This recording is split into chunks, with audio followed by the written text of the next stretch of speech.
6. Сосын есепті аяқтаған соң, жаңағы ұялы телефондарыңыздағы география бағдарламасына саламыз. Ал ағындар өзінікін тақтаға шығарады да, соны мына жерде компьютерда география бағдарламасына салып тексереді. Әрқайсысын жеке орындап, біткеніміз кері байланыс беріп отырыңыздар. Сұрақ жаңа көмек қажет болған жағдайда қолдарыңызды көтеріп отырсаңыздар болды, мен сіздердің жандарыңызға барамын.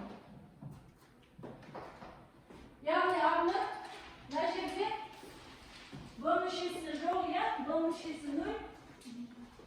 А бұтысын тауып алған. Себебі біз А төбесін анықтау үшін біз L мен L-ді табуымыз қажет, иә? Формуласын жазайық. Мына жерде сіздерге көрсетіп қойыпты. Бұның себебі мына L нүктесі 0 болып кететінін анық түрде көрсетілген.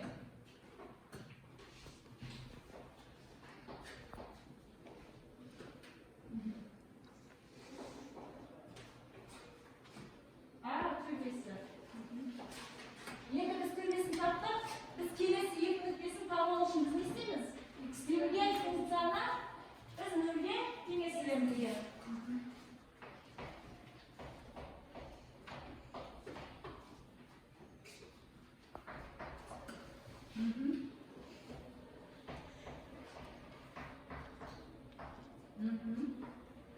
X квадрат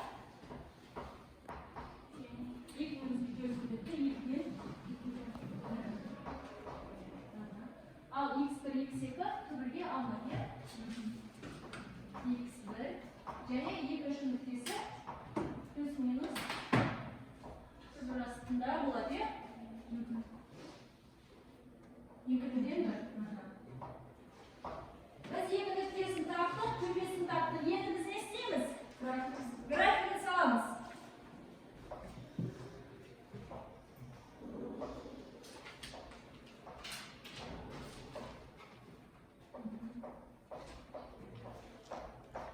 Ендірші төбесін анықтаймыз.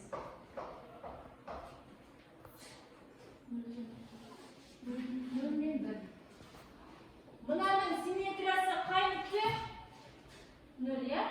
Нөлмен бірге тең. Яғни мына жер бізде қандай болады? Төбесі болады. Дәл нүктесі. Мына жерге бірлік қой. Мына жер 1, 2, 2, мына жер минус 1, минус 2, минус 3, минус 1, минус 2. Мынау график тізе тармағы қайда қарайды оқушылар? Тармағы төмен себебі? Яғни минус. Сондықтан тармағы төмен қарайды екен. Төбесі міне, мына жер төбесі. Белгілеп қой. Енді екі нүктесі қараңыздар. Плюс минус 2-ден 1. Плюсы қай жақта x-тің? Плюсы. Мына жақта минусы мына жақта. Яғни 2-ден 1 ол түбірден шықсан, ол 1-ге жетпейді деген сөз, иә? Сонда қай жер болады? Яғни мына жер болады, иә? 2-ден 1. Ол 0-ді түндес қой ол 1-ге жетпейді деген сөз. Яғни ол мына екі ортасы. Осы жермен минус жағы мына жер. Енді осы үш нүктені қосып біз бізде парабола осындай функция шығады. Енді мына жерге алып өзім жазып тексеріп қой. Міне мына жерге жазасың, y тең